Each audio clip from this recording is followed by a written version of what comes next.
Es doctor en Derecho por la Universidad de Navarra, cuenta con una especialidad en Historia de Iberoamérica por la Universidad de Chile, y cuenta con estudios postdoctorales en el Instituto Max Planck de Historia del Derecho Europeo en Frankfurt, Alemania. Es autor de más de 40 libros y desde hace más de 30 años es profesor de Teoría del Derecho, de Ética de las Organizaciones y de Historia de las Ideas en la Universidad Panamericana, en la Escuela Libre de Derecho y en el Colegio de México. Muy buenas tardes, Salvador. Es un gusto que estés con nosotros. Igualmente, Juan Manuel. Antes de comenzar con una breve introducción y con tu exposición al tema, quiero explicar brevemente la dinámica de este webinar a nuestro auditorio, a nuestros acompañantes. Lo primero que tendríamos es una breve intervención, una intervención de aproximadamente 50 minutos por parte de nuestro expositor, el tiempo acordado con él. Durante ese periodo, yo les sugiero a todo nuestro auditorio que pues, nos vayan enviando sus preguntas a través del chat que tenemos habilitado o a través del apartado de preguntas y respuestas que también tienen habilitado. Una vez transcurrido este tiempo, del cual le avisaré oportunamente a Salvador, pues procederemos a darle lecturas a las preguntas y daremos un breve espacio para que Salvador nos ayude dándole respuesta. Finalmente, para ceder la palabra a nuestro expositor del día de hoy, quiero dar una breve introducción para centrar, digamos, el tema. Y en este sentido, pues quiero comentarles, bueno, es algo sabido por todos nosotros, que el Estado moderno se ha ido transformando con los siglos y que incluso antes de la pandemia, esta superestructura global, esta globalización en la que se encuentra incardinado desde hace ya varias décadas, se ha ido transformando, se ha ido aparentemente deconstruyendo como una respuesta a diversos efectos que han sido connaturales al fenómeno de la globalización y algunas actividades políticas o sociales, tal vez de carácter negativo, que lo han agravado. Esto ha traído como consecuencia que existan algunas posturas políticas, algunas actitudes sociales de carácter extremo que hayan surgido con los últimos años, ¿no?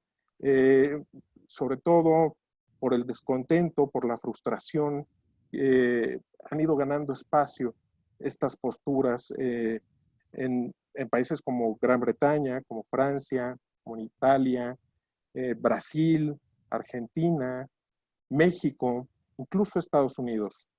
Todas estas posturas, ya sea con visos de izquierda o de derecha, tienen tal vez un común denominador. Todas estas posturas plantean una política de un poco de cierre, tal vez de cierre de fronteras, de cierre a las superestructuras a las cuales estaban sujetas anteriormente, la reformulación de las relaciones comerciales, restricción al libre tránsito de personas, una política también prestacional, una política que resulta tal vez un poco más paternalista hacia adentro, hacia el interior hacia la población de estas naciones.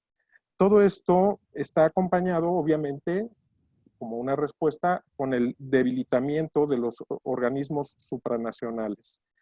Esto ya lo veníamos viendo previo a la pandemia, ¿no? Previo al fenómeno del COVID. Sin embargo, ahora tenemos este nuevo fenómeno, el del COVID-19, que, pues, ¿cómo viene a sumarse este fenómeno a todo este entorno que tenemos? Hay una intuición, hay una certeza colectiva y que comienza a ser palpable a través de las políticas sanitarias, las políticas de seguridad, las políticas económicas nacionales, que nos indica que el COVID se ha convertido no solamente en una pandemia, sino que también se trata de un fenómeno que ha llegado para quedarse con nosotros. Se trata de un fenómeno que ha llegado para quedarse con nosotros y que ha venido a trastocar muchos de nuestros esquemas, que ha venido a transformar ciertas estructuras que nosotros ya teníamos como consideradas como parte de nuestra cotidianidad. Entonces, esto es obviamente tanto en lo político, en lo organizacional, en lo institucional, en lo social, pero también a nivel individual. Entonces, un poco para centrar la dinámica ahorita de reflexión, y claro, dejar que nos comentes lo que tú consideres, Salvador, ¿cómo podemos leer este nuevo fenómeno? ¿Qué esperar en estos entornos de este fenómeno y sobre todo qué piensas que nos puede dejar con posterioridad? Por favor, adelante, Salvador. Muchas gracias. Muchas gracias, Juan Manuel. Gracias a ti por tu invitación. Gracias a la Universidad Panamericana, donde me formé como abogado y posteriormente como profesor por muchos años, con mis maestros, especialmente con mi querido maestro Jaime del Arenal, a quien conocí ahí. Y de ahí arranqué una vida como investigador, como abogado y como historiador. Y por eso me da muchísimo gusto estar, aunque de este modo virtual, pero estar en la Universidad Panamericana. Bien, a propósito de lo que me decías, mira, hay muchas formas de explicar el tema que planteamos. Tú y yo acordamos que hablaría fundamentalmente del estado moderno posterior a la pandemia del COVID-19. En cuanto me lo planteaste, pensé por dónde abordar el tema. Se corre en primer lugar un gran riesgo, que es el del catastrofismo, el del tremendismo, el de la conspiranoia, como le llaman, ¿no? El pensar que todo esto está armado desde China o desde, vayan ustedes a saber qué urbe, qué inframundo, ¿no? El asunto es que para evitar eso, pues pensé, hay muchas formas de abordar el tema y el que se me ocurrió fue el tema, que es además muy ad hoc, del paradigma inmunológico. Este es un paradigma que han desarrollado varios autores, pero fundamentalmente un pensador contemporáneo italiano llamado Roberto Espósito. Tiene un libro que se llama precisamente Immunitas y a partir del concepto de inmunidad desarrolla prácticamente una teoría del Estado. Le puse paradigma de la inmunidad o inmunológico, teniendo presente que la palabra paradigma no es de uso así como común y esto era una charla de divulgación. Lo diré brevemente que por paradigma pues entendemos una teoría o un patrón con el cual hacemos inteligible algo. Hay muchos paradigmas, ¿no? Pues el paradigma de la modernidad, el paradigma del miedo, el paradigma del, ¿no? En este caso, el paradigma, es decir, el lente a través del cual observaremos el fenómeno y haremos un pequeño ejercicio de prospección sobre el Estado moderno, pues es este de Roberto Espósito de la inmunidad. Voy a ponerles aquí unas láminas que nos van a ir como guiando un poco en una parte de la plática. La plática la voy a dividir en dos partes. La primera será conceptual, es decir, cómo podemos abordar el problema del estado post-COVID a la luz del paradigma inmunológico. Y el segundo, ya haremos un ejercicio de prospección desde el paradigma que hemos explicado, que es el de la inmunidad. La palabra inmunidad viene del latín. Yo siempre atiendo primero a la etimología. Es una obsesión que tengo por las etimologías, pero me parece que a veces ilustran de manera particular el sentido de palabras que incluso usamos de manera común. Viene del latín immunitas, y esta se forma del prefijo in, que en este caso indica negación, y munus, que quiere decir obligación o deber. De ahí que la inmunidad signifique fundamentalmente la negación de una obligación o de un deber, es decir, el estado de excepción, digamos, respecto a la obligación que tienen todos los demás. La idea de la inmunidad se desarrolló fundamentalmente en el derecho y de ahí pasó a la medicina. En el derecho, inmunidad jurídica, dice ahí, es inmune quien no le debe nada a nadie, ¿se fijan? La negación. Quien está exento de obligaciones y de cargas civiles, fiscales, penales, etc. Normalmente la inmunidad era un premio, ¿verdad?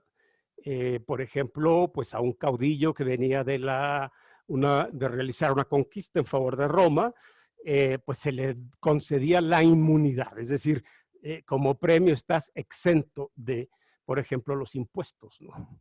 De ahí pasó a la medicina, perdón, donde el significado sigue siendo en el fondo el mismo. Dice, condición refractaria del organismo ante el peligro de contraer una enfermedad contagiosa. Si se fijan, en la inmunidad jurídica había una liberación de cargas o deberes. Pues aquí hay una liberación, digamos, del posible contagio de una enfermedad.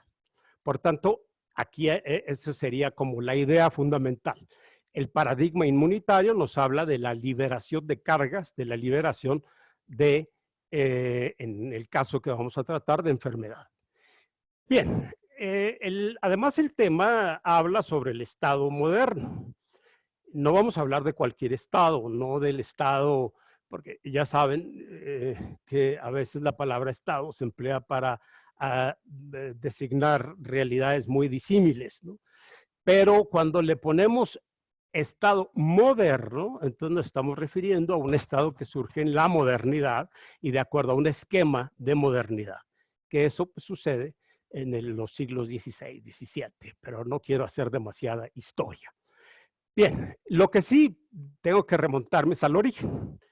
La narrativa inmunológica del Estado moderno es y se debe a la pluma, al pensamiento, a la filosofía de Thomas Hobbes.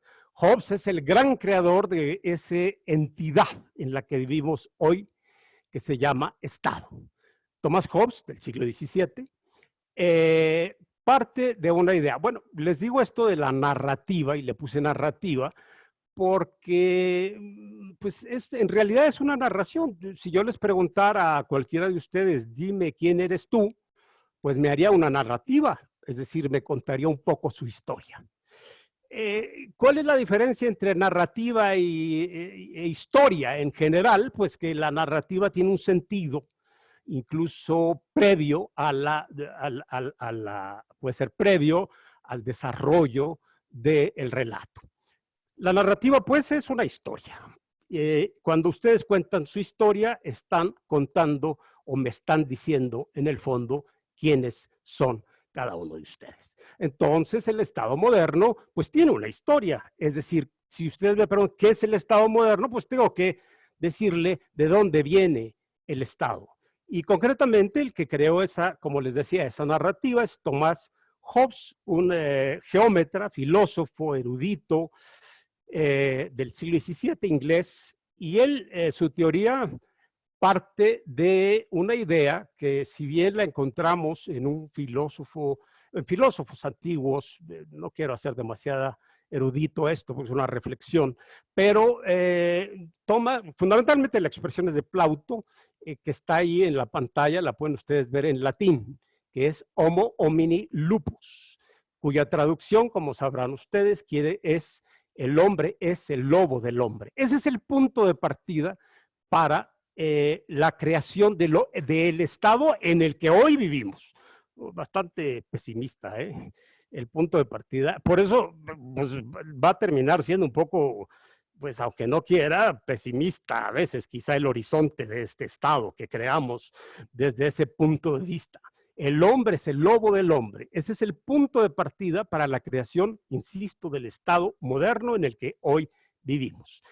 ¿Qué significa eso? Significa que originalmente el ser humano nace en una anomia, en un estado de anomia. Anomia quiere decir carente de reglas, carente de vínculos, de obligaciones, ¿no? Casi, casi diríamos una inmunidad original. Según Hobbes, lo que hace que creemos el Estado, que construyamos eso que se llama Estado soberano, es el miedo. El hombre es el lobo del hombre, pues entonces, si todos los demás significan para mí una potencial destrucción, pues eso me provoca miedo. Puse ahí una frase que la tomé de la autobiografía en verso de Thomas Hobbes. Cuando él nació en 1588. La Armada Invencible Española estaba a punto de invadir Inglaterra y cuenta Hobbes que su madre estaba absolutamente apanicada por la inminente invasión española. Y entonces dice, y en eso me dio a luz. Y cuando me dio a luz un hermano gemelo, el miedo. Nacimos juntos, el miedo y yo. Y ese señor, ¿verdad?, que nació con su hermano gemelo, el miedo, ese señor que reflexiona sobre el miedo y que sobre el miedo monta su interpretación del Estado, pues es precisamente Thomas Hobbes. Vamos a traducir esta idea de que el hombre nace el lobo del hombre, pero por el miedo crea una organización, lo vamos a traducir al lenguaje inmunológico. Desde el paradigma inmunológico, lo que está explicando Hobbes como origen del Estado es la lucha por la vida. Todos son agentes de contagio para mí. El fundamento del Estado, por tanto, es el miedo al contagio, el miedo recíproco. Cada uno, si el hombre es el lobo del hombre, acuérdense que esta es la visión de Hobbes, ¿no? Yo no estoy diciendo que el ser humano sea entitativamente el lobo del hombre. La visión de Hobbes, que es el creador de la narrativa del Estado moderno, es esta. Por tanto, ese miedo recíproco al contagio nos lleva a luchar a todos contra todos. Hobbes lo dice tomando esa frase famosa en latín, bellum omnium contra omnes, la guerra de todos contra todos. Por eso surge el Estado. Ahora, el Estado surge basado en el miedo que tenemos todos y que necesitamos mitigar ese miedo.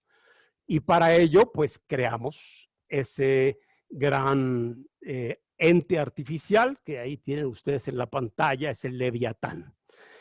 El Estado moderno aparece desde la perspectiva, desde el paradigma inmunológico como el gran inmunizador.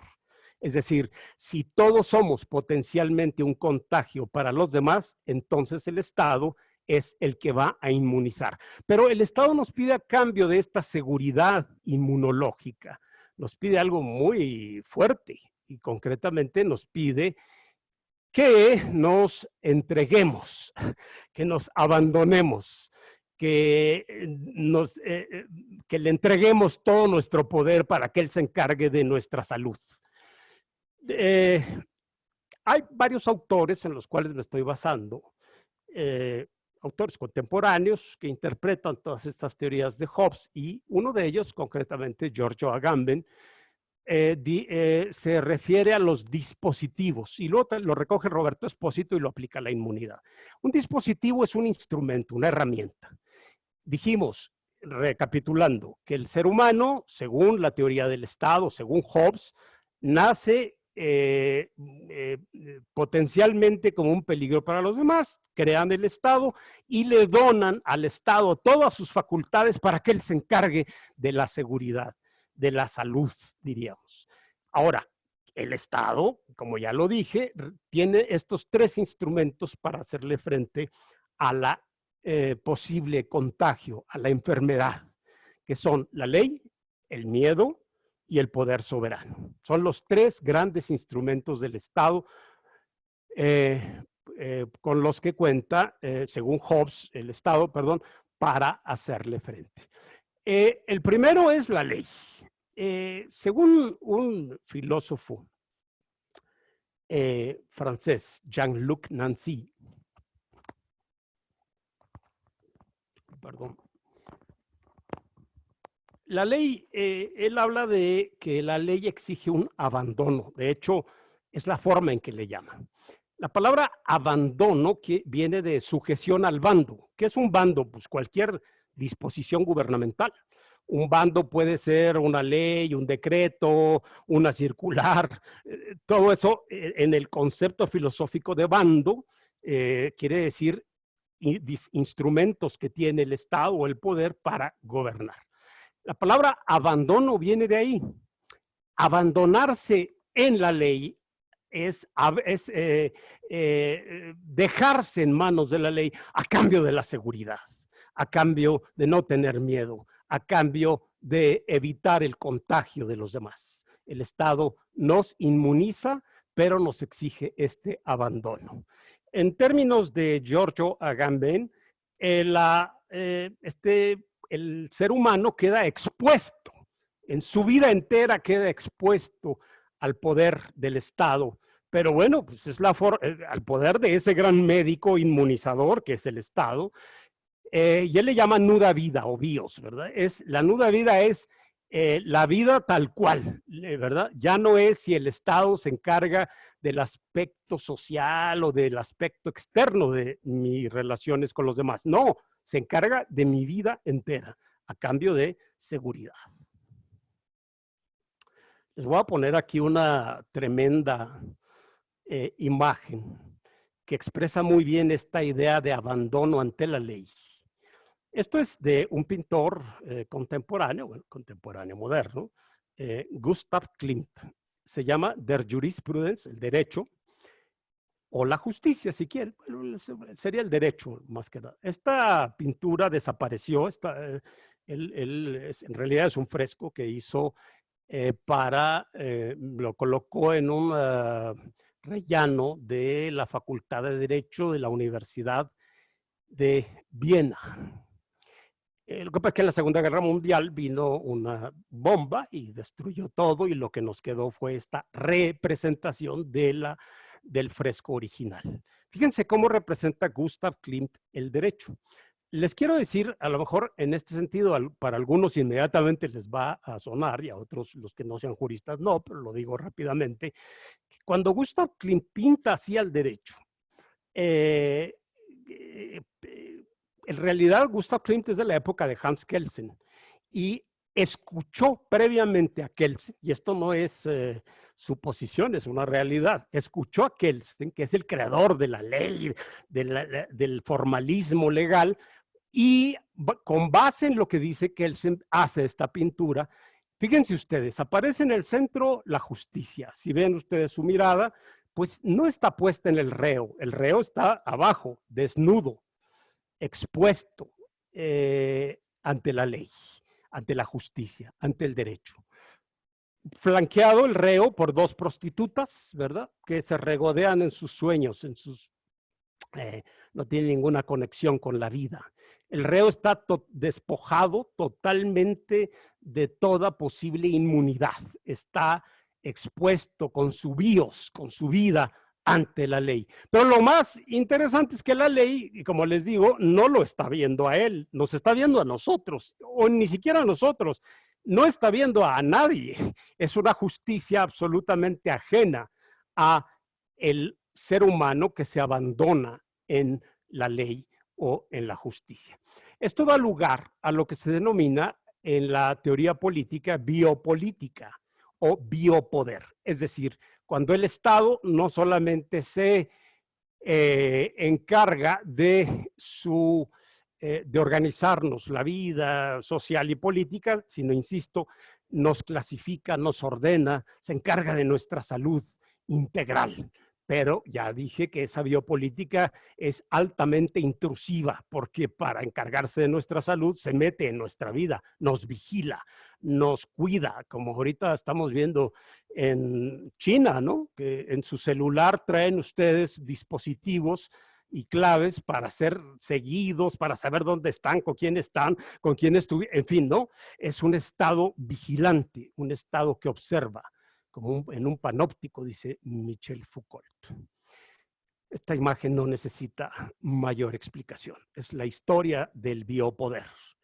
Un biopoder que llega a excesos. Este discurso, este paradigma inmunológico que le da al Estado la facultad para hacerse cargo de nuestra salud, el problema es que el Estado a veces clasifica y ordena qué es lo que conviene que viva y lo que conviene que muera, como lo estamos viendo ahorita, que llegan al hospital y depende de la edad. ¿Quién es quien dice si ha de vivir o morir? O si ha de pasar al área de la unión de cuidados intensivos un enfermo de COVID o no. El Estado, los funcionarios, los decretos, los bandos del Estado. Es el Estado quien dice quién muere y quién vive. Es el Estado quien clasifica a las personas, las ordena, excluye e incluye. Tampoco hace falta que yo les diga esto, que es una fotografía de la guerra de Siria, ¿no? Un Estado que cuida. Esta es una fotografía de la Stasi alemana, de la posterior a la Guerra Mundial, pero pues es antigua. Estos esquemas de seguimiento que, como ustedes bien saben, cuando se desmontó el sistema comunista en Alemania, gente del lado occidental se dio cuenta, o de la misma Alemania oriental, se dio cuenta que sus familiares lo habían delatado, porque se destaparon los archivos. El Estado vigilante, el Estado clasificador, el Estado que se encarga de la salud, de la inmunidad frente a cualquier contagio externo. Tampoco esto hace falta. Esta es una fotografía reciente, ¿no? En una cárcel, evitando que se produzca pues un caos absoluto, y el presidente sale diciendo que, el presidente, creo que es de El Salvador, sale diciendo que, no recuerdo si es de El Salvador, pero me parece que sí, lo importante es el hecho, que bueno, él está al pendiente de que este tipo de gente no nos contagie, ¿verdad? Y por tanto, pues los marginan, los cosifican, como bien se puede ver ahí. Segundo dispositivo, ya hablamos de la ley. Primer dispositivo con que cuenta el Estado para encargarse de nuestra salud, la ley, que nos exige abandono y a cambio nos brinda seguridad. El mito de la seguridad. Luego viene el segundo dispositivo, que es el miedo. El primer texto donde se habla del Estado moderno en el que vivimos hoy es, como ya dije, el escrito en el siglo XVII por Tomás Hobbes. El libro se llama Leviatán. Allá al fondo de la pizarra que aparece, que están ustedes viendo, aparece un monstruo que está calcado de un impreso antiguo del siglo XVII, en el que se habla precisamente de ese monstruo, el Leviatán. Y así le llama al Estado. El Estado es un terrible monstruo, pero a la vez él se encarga de la salud.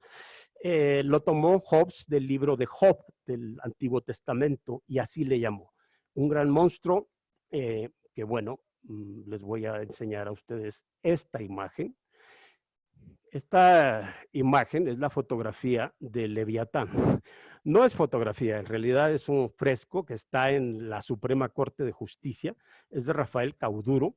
Me tocó a mí cuando trabajaba yo en la corte que lo estaban haciendo, y además quiero decirles que de los 4 murales que se pintaban en aquella época, pues este es el que a mí más me gustaba, me parecía más crítico, más disruptivo, como se dice hoy, más original.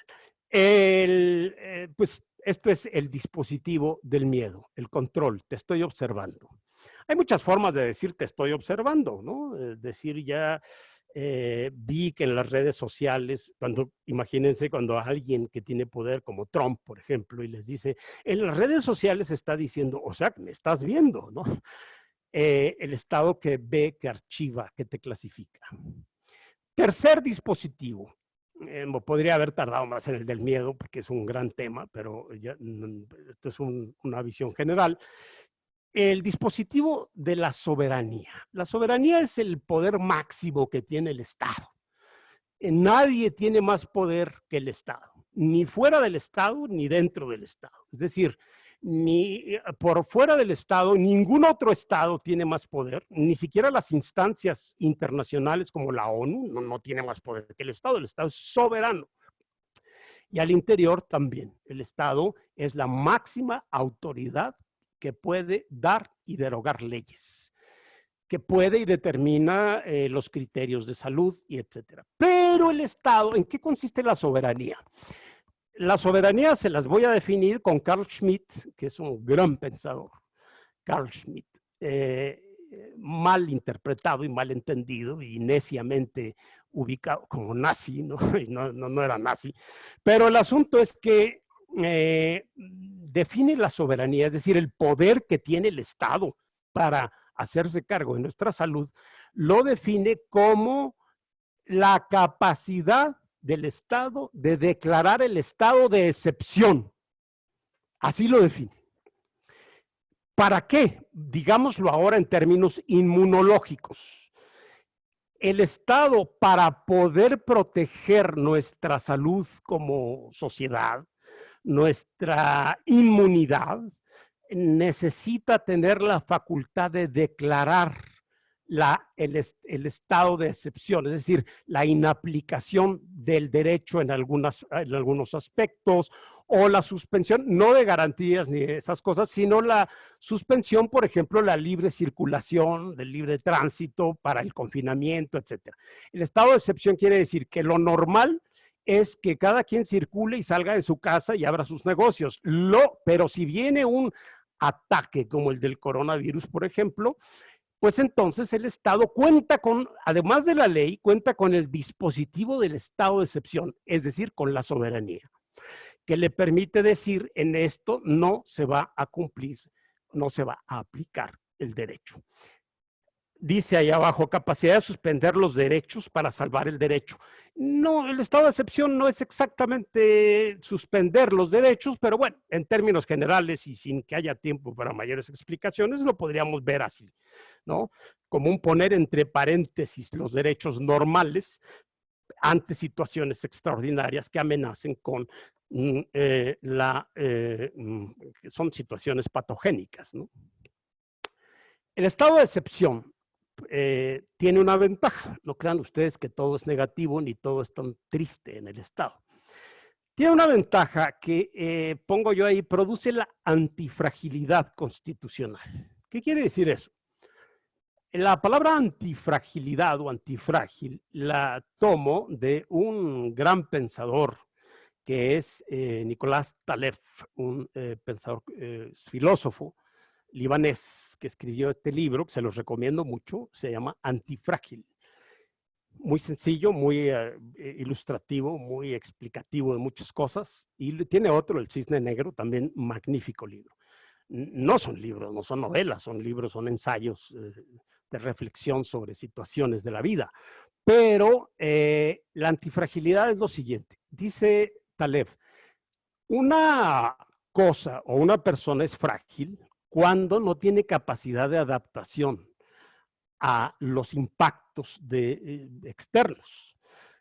Por ejemplo, también es frágil la salud cuando no tiene anticuerpos, cuando no tiene un sistema inmunológico la persona, pues hace que se vuelva frágil. Cualquier bicho, aunque este no es bicho, es una proteína, pero cualquier cosa lo puede atacar en la línea de defensa y lo destruye, lo quiebra, lo fractura.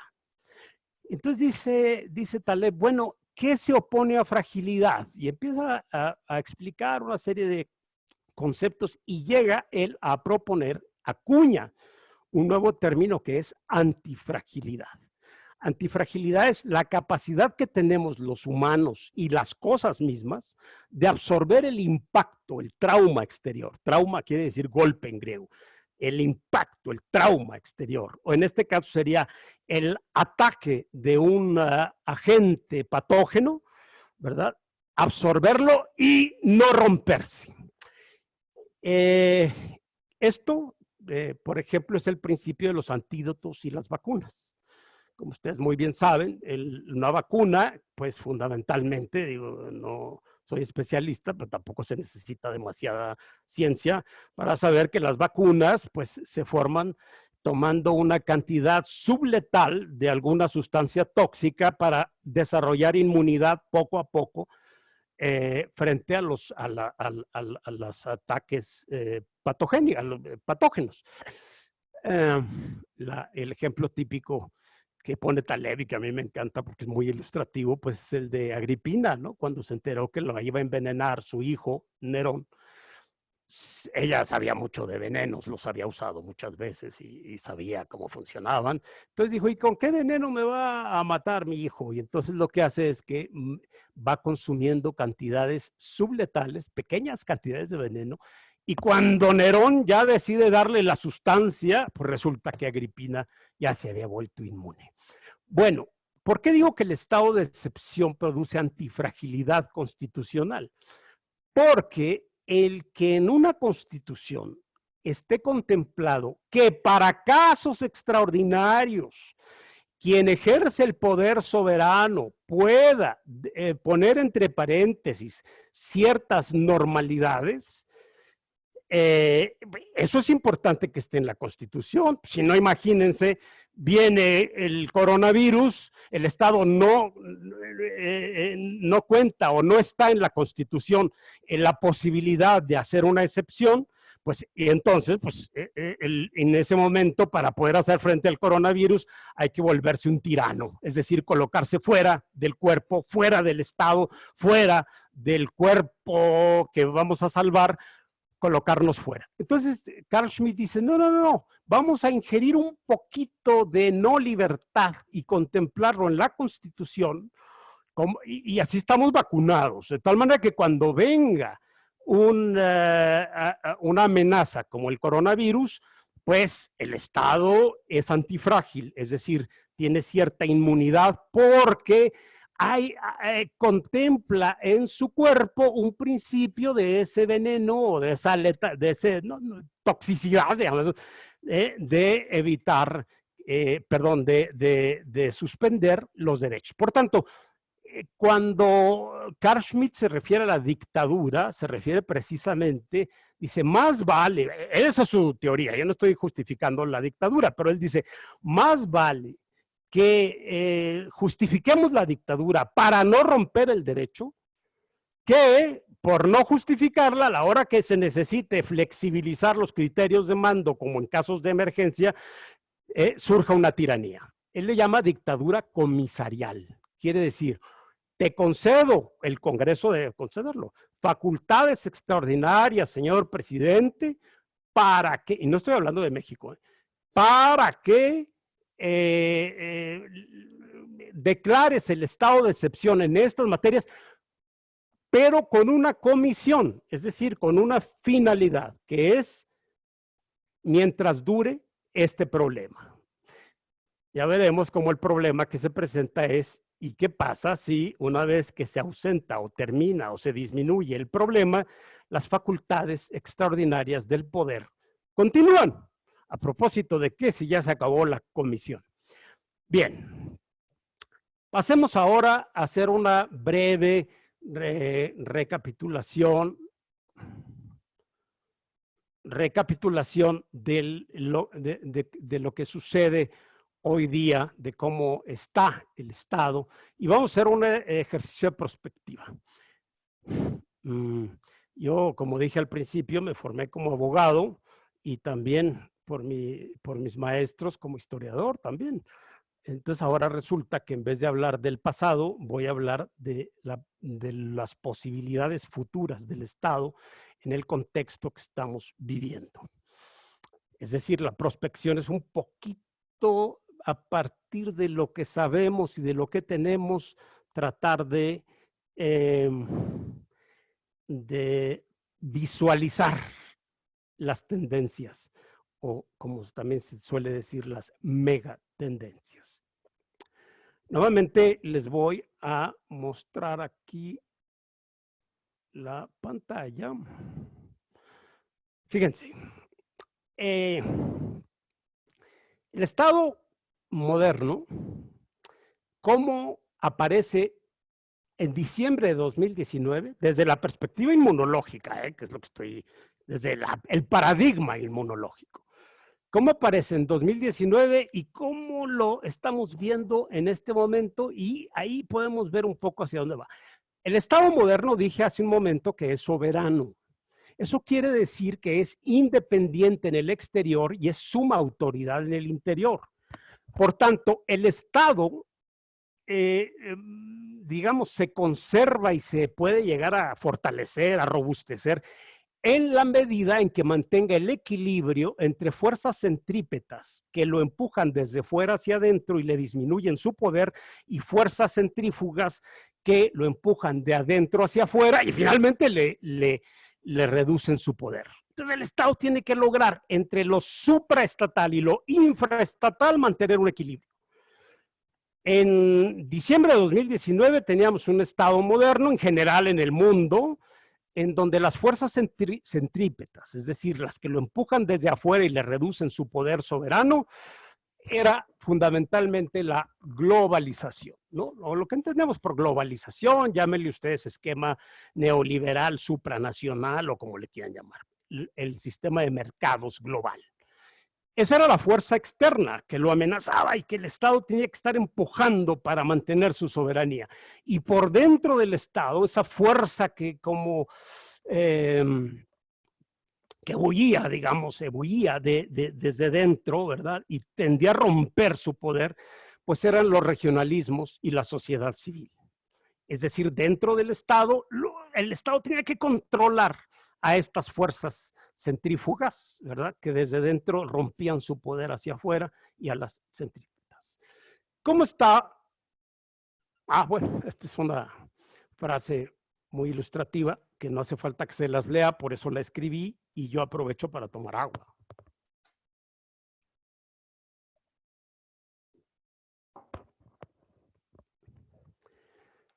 La frase es de un sociólogo, creo que es de la Universidad de Chicago, Daniel Bell, y la dijo en los años del desmantelamiento de la Unión Soviética, cuando la globalización se volvió toda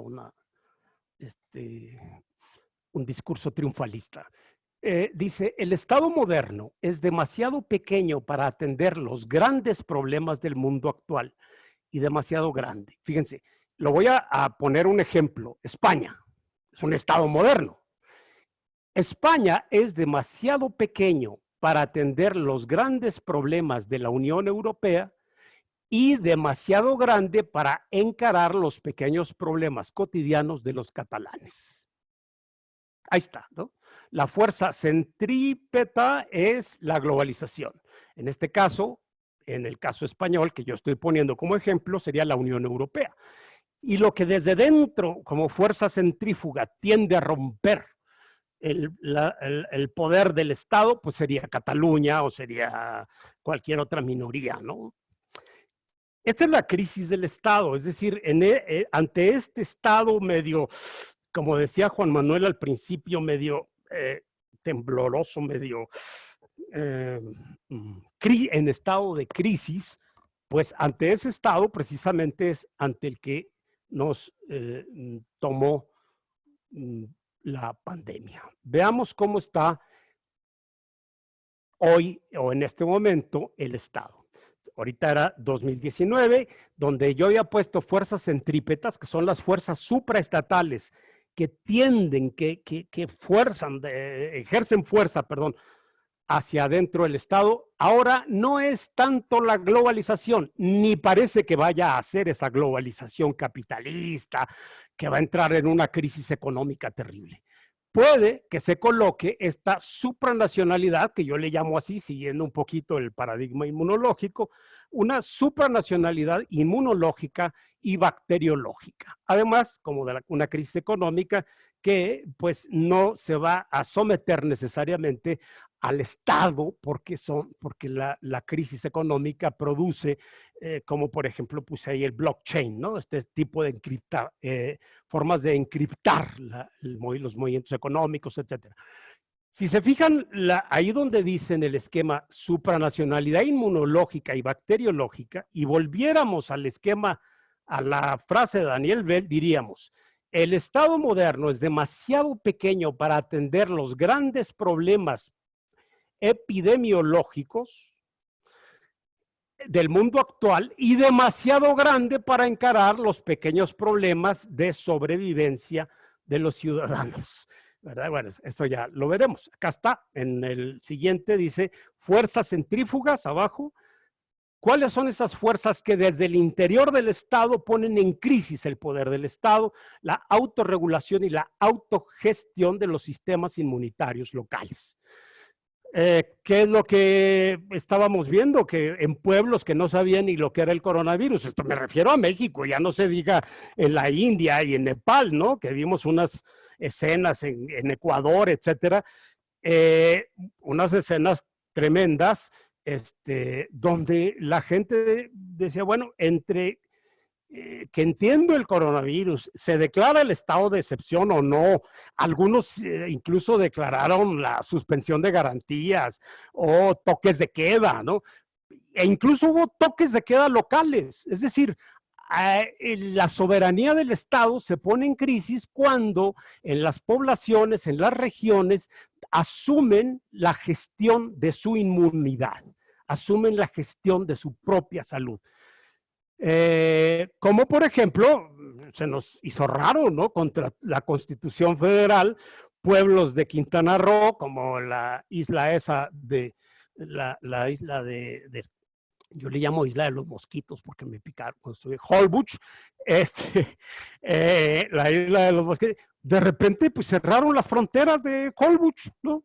Oye, pero si las fronteras no las puede cerrar nadie, ¿por qué? Porque asumieron la autogestión de su propia inmunidad. Bien, tendencias a partir de esto, perdón, aquí está. A partir de este esquema, se está moviendo aquí.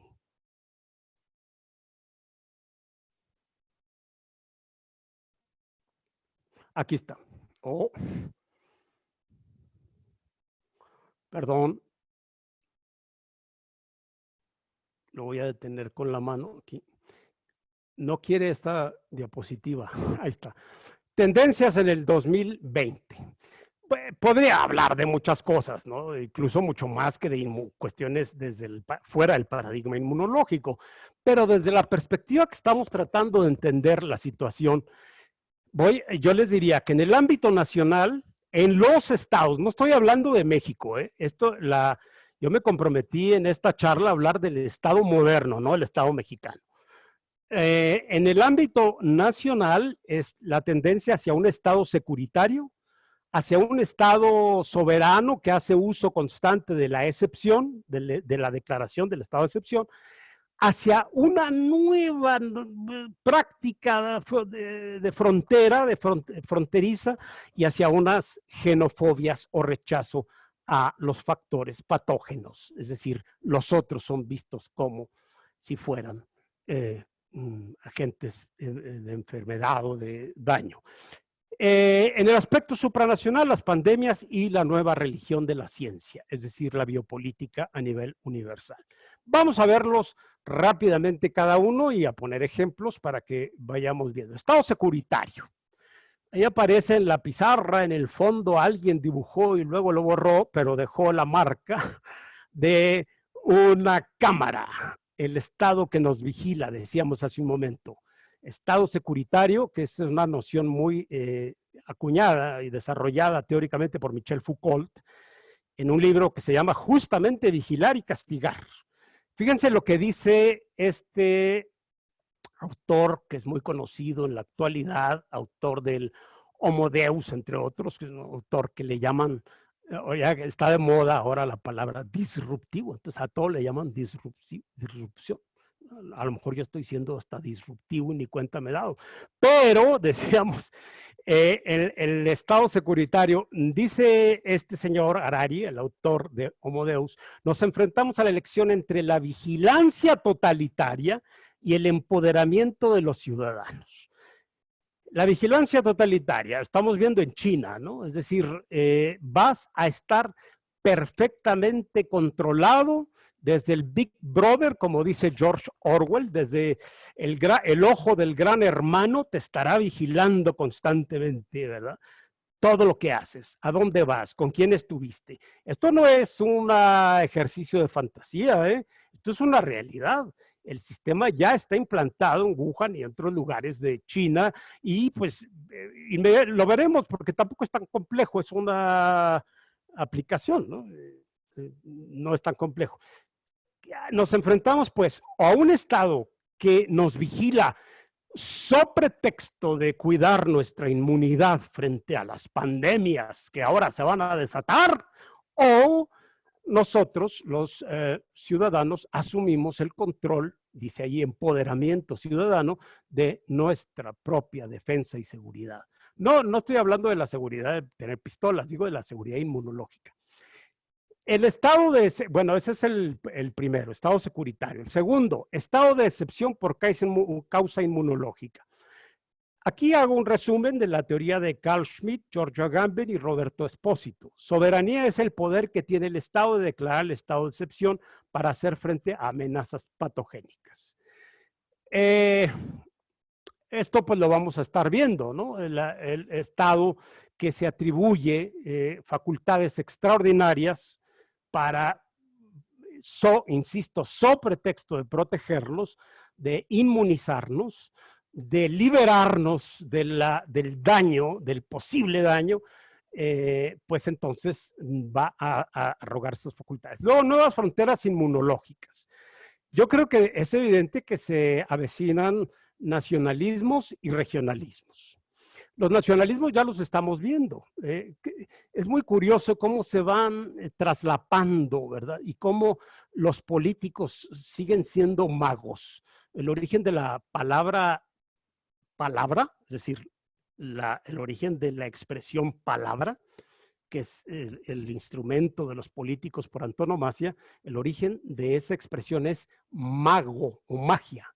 Es decir, la palabra palabra etimológicamente significa magia, porque transforma. Entonces esto, entre a río revuelto ganancia de pescadores, ¿no?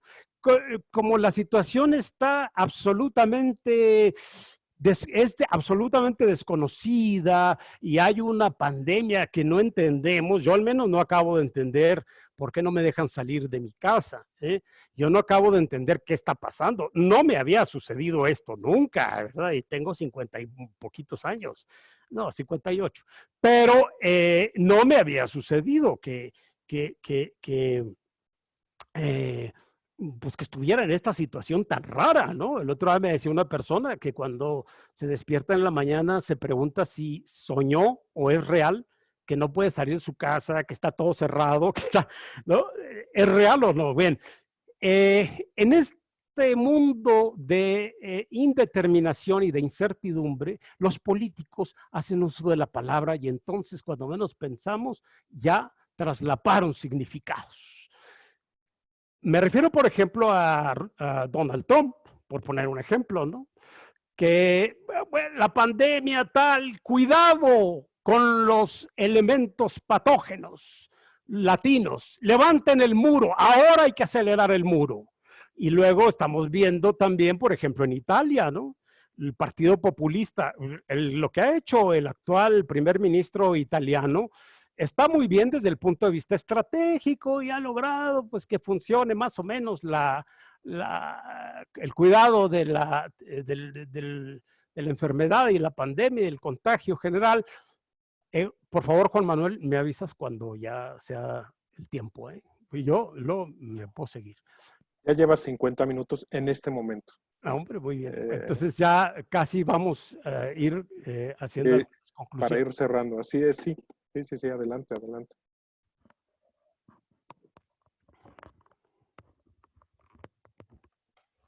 Les decía yo que el caso italiano, por ejemplo, pues el partido populista de los 5 estrellas al que pertenece el actual primer ministro, que insisto, aunque técnicamente lo ha hecho muy bien y se ha deslindado del populismo, pues su partido no, y su partido entonces empieza a hablar del euroescepticismo.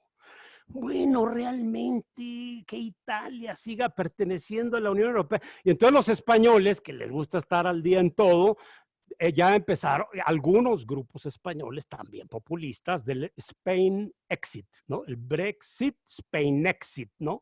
La salida de España de la Unión. Se empieza a notar este nacionalismo inmunológico que pretende, insisto, asentar el poder soberano del Estado dentro de un discurso de resguardo y seguridad. Las xenofobias, inmigrantes no europeos, latinos, y lo peor de todo, ahora que se está desatando una xenofobia estúpida contra los chinos no construyeron nada, esa es la conspiranoia famosa.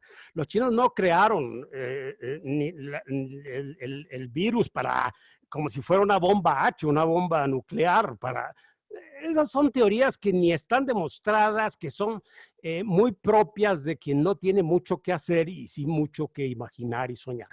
Lo que es un hecho es que, bueno, me refería a esto de los chinos porque ahora resulta que vemos a los chinos con desconfianza y en el mundo empieza a surgir una especie de chinofobia, ¿no? Entonces, bueno, igual en Europa. Los otros son agentes de contagio. A los otros. ¿Quiénes son los otros? Los que no sean norteamericanos. ¿Quiénes son los otros? Los que no sean europeos, o los que no sean italianos, o los que no sean españoles. Estamos viendo incluso movimientos de ayuda dentro de España que dicen es para españoles, lo cual pues ha dado lugar a crisis humanitarias tremendas. Ya estamos viendo. Lo que pasa es que en todo esto, como sabemos, pues hay muchas mentiras. Ya dije que la palabra es el máximo instrumento de la política. Y el origen del término palabra es magia, es decir, la palabra es magia. Y los políticos son especialistas en hacer magia y trucos y ocultar y hacer parecer y las posverdades, etc. Pero lo cierto es que se están produciendo crisis humanitarias tremendas, ¿no? De agentes supuestamente patógenos. Y por último, bueno, no por último, casi, Juan Manuel, por último, los populismos, que son el otro gran riesgo. Desde el punto de vista inmunológico, los populismos tenderán, todo parece indicar, a hacer uso de un discurso salvífico. Es decir, cuando tienes miedo del contagio, cuando tienes miedo y haces caso y te quedas en tu casa porque tienes miedo. Miedo es el fundamento del Estado moderno, como ya dijimos. Cuando tienes miedo, entonces obedece, sujétate, disciplínate. Este discurso salvífico pues erige al Estado como la única opción que tienes de sobrevivir. Tú solo, por ti mismo, no vas a sobrevivir. O te disciplinas. Claro, en México eso, y en países de América Latina es muy complicado lo del disciplinamiento, pero no estoy hablando de ese disciplinamiento en este momento, estoy hablando de la tendencia, ¿verdad? Digamos, del populismo a hacer uso de una práctica, de los sistemas populistas, y no estoy hablando de México, dije que estoy hablando del mundo. Abuso del estado de excepción, ¿verdad? Yo siempre me acuerdo cuando hablo de esto de la tenencia, del impuesto a la tenencia que se paga en México, ¿no? Por los coches. Resulta que es un impuesto que se colocó así por la fuerza para solventar los gastos de la Olimpiada del 68. Y cuando terminara, pues ya se iba a suprimir el pago de la tenencia automovilística. Pues ya es 2020 y seguimos pagándolo. Ese es el típico ejemplo de un recurso que, como ahora está de moda decir, porque ya ven que se ponen de moda las frases y las cosas, dicen, llegó para quedarse. Bueno, pues cuidado, los estados de excepción son de excepción. Ese es un peligro que quiero señalar. El segundo dice, otras verdades y desprecio por las ciencias, consideradas como saberes que se escapan al control político. Dije que el instrumento máximo de los políticos y más de los políticos populistas es el uso de la palabra para transformar, para ver lo que está lejos cerca y lo que está cerca verlo lejos, como decía un preceptista, un barroco de estos que yo leo. Y finalmente el miedo. El miedo hay muchas formas de fomentarlo y de usarlo y de instrumentalizarlo. Para mí, en lo personal, me parece no solo lo más contrario a la ética, a la moral, sino a la dignidad humana, utilizar el miedo a algo que más o menos real para ejercer control y atribuirse facultades extraordinarias. En el ámbito supranacional, como dije, vienen las fuerzas centrípetas, las que hacen, ejercen fuerza desde el ámbito, desde fuera del Estado, son las pandemias y la nueva religión de la ciencia. La pregunta es, ¿hablaremos ahora ese lenguaje de la biopolítica, de la inmunidad? ¿Tendremos que aprender a hablar ese lenguaje? Ese es otro riesgo y este se corre, decíamos, en todo el mundo, ¿verdad? Yo decía el otro día a mis alumnos de la Escuela Libre de Derecho,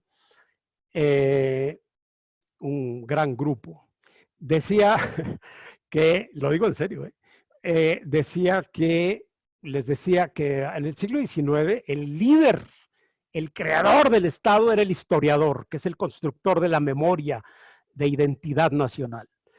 En el siglo XX, en la primera mitad del siglo XX, es el abogado, que es el constructor del sistema legalista, de las grandes burocracias administrativas. La segunda mitad del siglo XX son los economistas, los grandes constructores de los mercados. La pregunta es, ¿serán ahora los biólogos, los médicos, será este lenguaje medicalizado el que tomará el lugar de del discurso político? Por último, ahora sí, Juan Manuel, voy a concluir. Hay dos conceptos que a veces no entendemos o se nos confunden. Es la gobernabilidad y la gobernanza. Lo digo brevemente. La gobernabilidad es la capacidad que tienen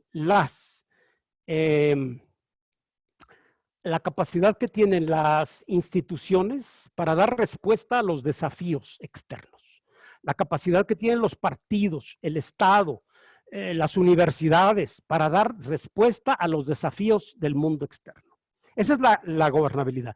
Se dice que hay crisis de gobernabilidad cuando se pierde capacidad de respuesta, cuando el Estado es débil o la universidad se anquilosa o el partido político pierde vigencia. En cambio, la gobernanza no es esperarlo todo del Estado, ¿no?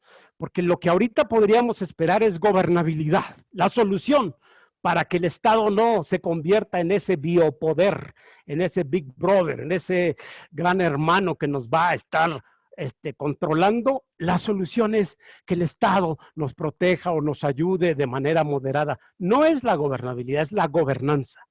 Es la capacidad de construir juntos la seguridad. Y miren, no es porque yo haya vivido en Alemania, que sí viví un tiempo y admiro profundamente a ese país, y admiro, y lo declaro, ¿verdad? Admiro profundamente a Angela Merkel, profundamente, y sobre todo a comparación de los dos que la precedieron, que hay mucha diferencia.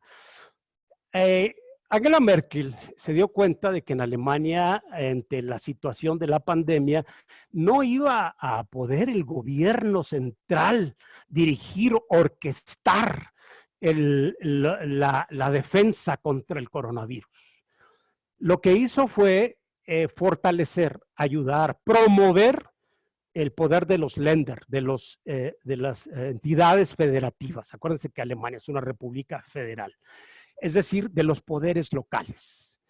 Angela Merkel, en su sensatez, ha llamado a esto un éxito, un débil éxito, ¿verdad? Hombre, no tuve un gran éxito en la pandemia como, ¿verdad? Como la guía de los alemanes, pero pues coordiné y se fortaleció. Tengo que decir que Alemania tiene muchos menos, no se trata de hacer carrera de muertos y sumas y restas, no, pero bueno, tiene menos efectos negativos, vamos a decir así, la pandemia en Alemania que en muchos otros países de Europa, incluyendo a Suecia, que se las dio de que las podían todas de todas y no pudieron.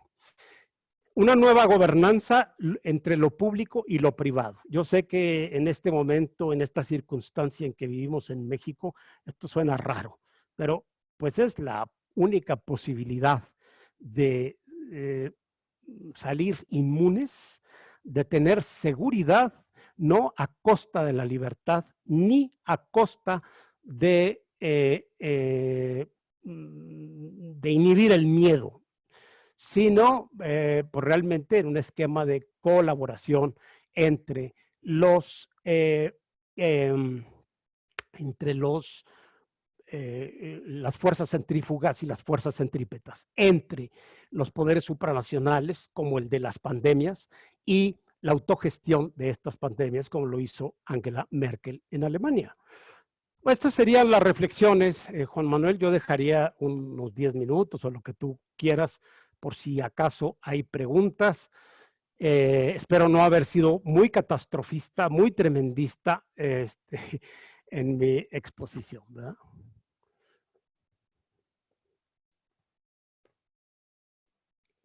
Muchas gracias, Salvador. Hay muchas preguntas dentro de lo que es el panel del chat y de preguntas y respuestas de nuestros participantes. Muchas gracias. Muchas de ellas están relacionadas con lo que es la realidad de nuestro país, que es un tema aparte, como habíamos comentado, ¿no? Y que eso ameritaría simple y sencillamente otra charla completamente distinta. Yo creo que otras 50 charlas. Sí, algo así. Y varias de las preguntas que se han ido haciendo también ya las has ido contestando con tu plática. Por ejemplo, había una relacionada con precisamente la nueva religión y lo que sería, por ejemplo, de la biopolítica, ¿no? Lo que tenemos frente a la biopolítica, que es el imperio de la ciencia, ¿no? Y cómo existe esta posible dicotomía entre lo que es la ciencia salvadora y la ciencia amenaza, ¿no? Entonces, que más o menos ya le has dado respuesta con lo que habías comentado.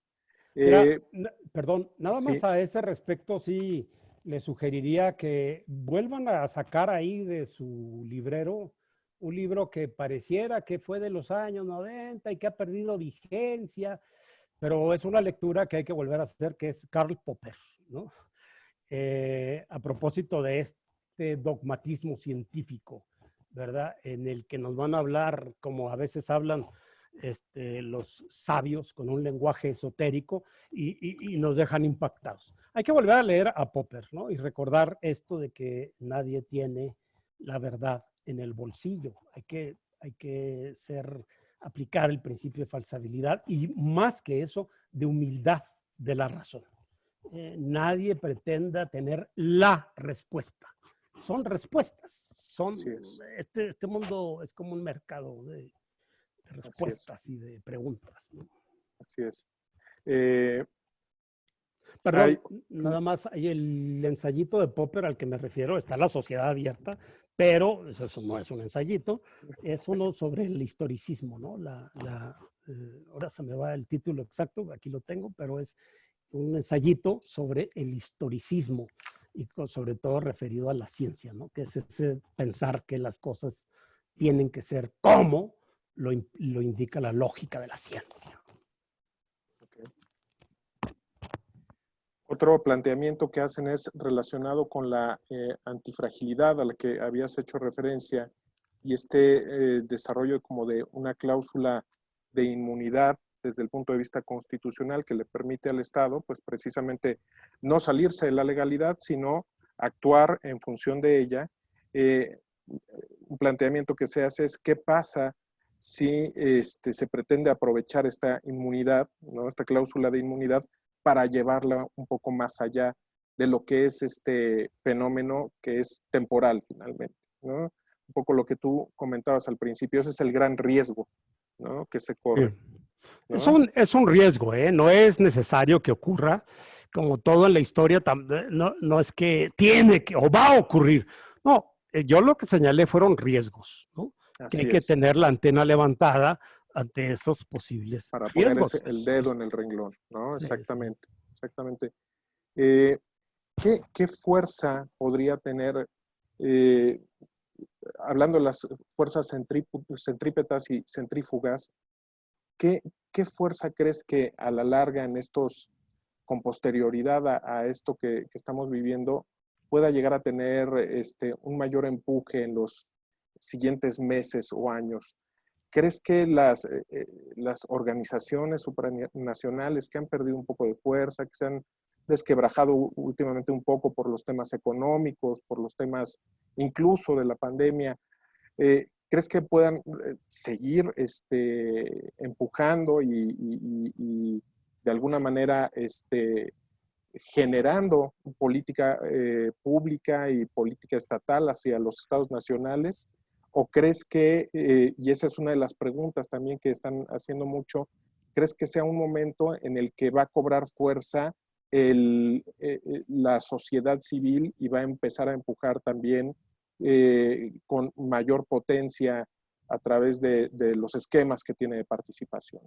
¿Qué crees que vaya a suceder? Sí, a ver, yo comentaría brevemente lo primero. No, acuérdense que esta pandemia se da en un marco de una crisis ecológica muy importante. Y los problemas ecológicos a los que Estados Unidos normalmente no quiere atender ni reconocer porque no le conviene a los movimientos de sus capitales, pero los problemas ecológicos normalmente los ocasionamos nosotros, ¿no? Dicen que la pandemia se produjo por un murciélago que se comió no sé quién en un pueblo. No, no sé si eso fue así o no, pero bueno, eso dicen.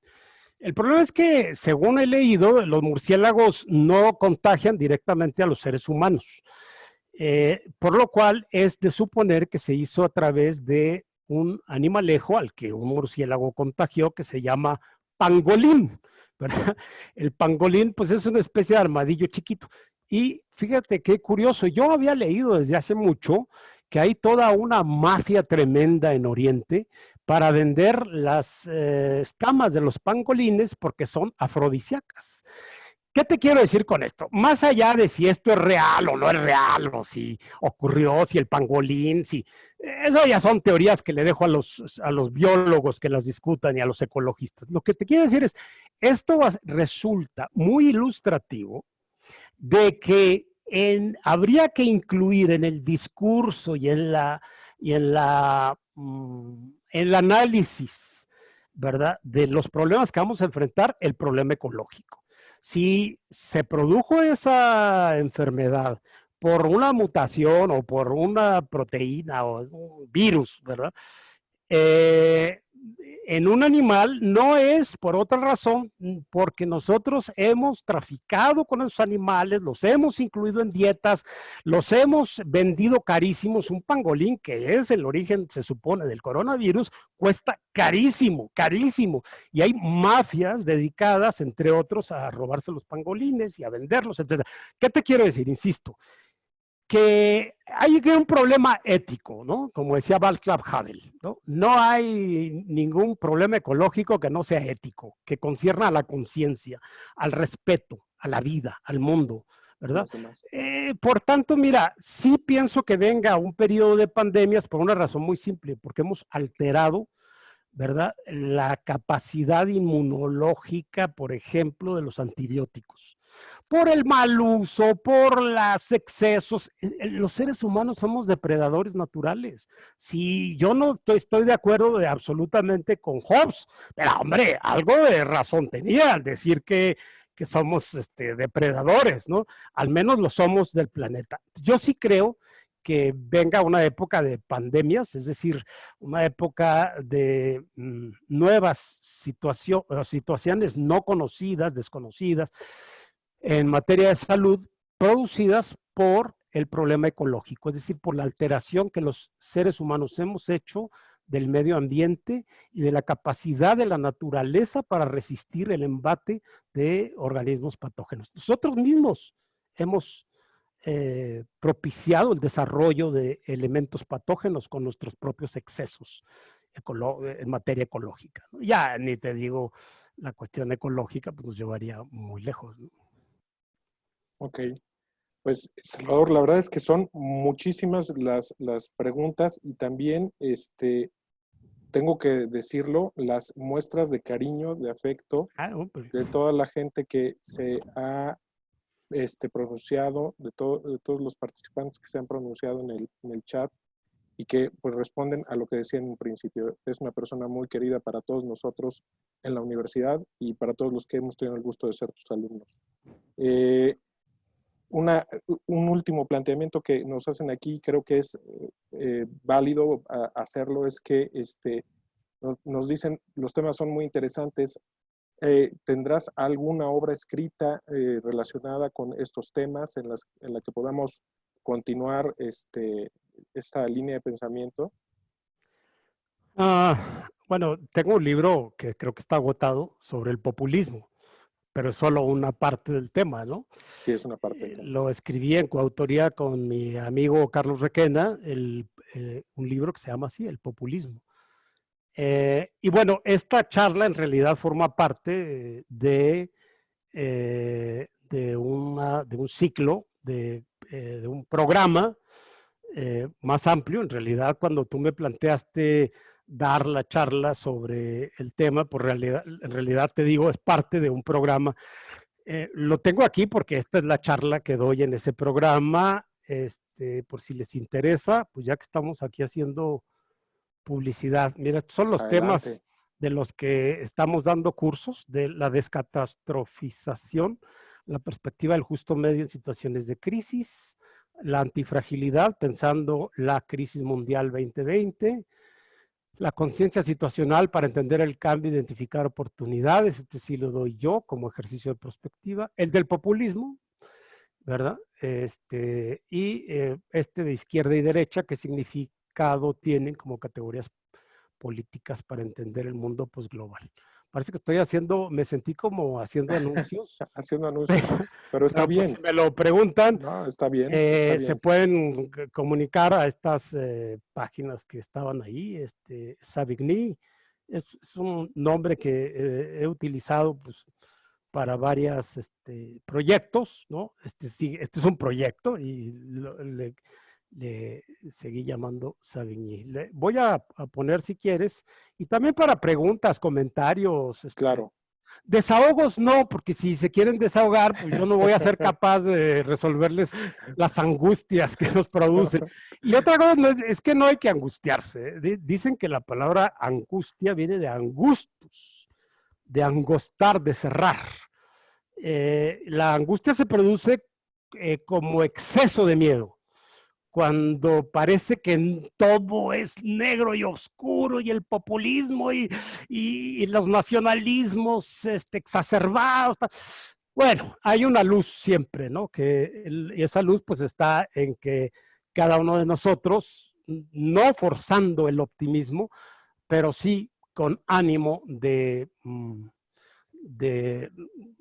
no dejarnos o no dejar que alguien viva nuestra vida por nosotros, sino que la asumamos y la vivamos nosotros, pues hay que tener esa lucecita, ¿no? La luz somos o está en la actitud que cada quien tome. Y esa lucecita es la que evita la angustia, el cierre, la El cierre. oscuridad, ¿verdad?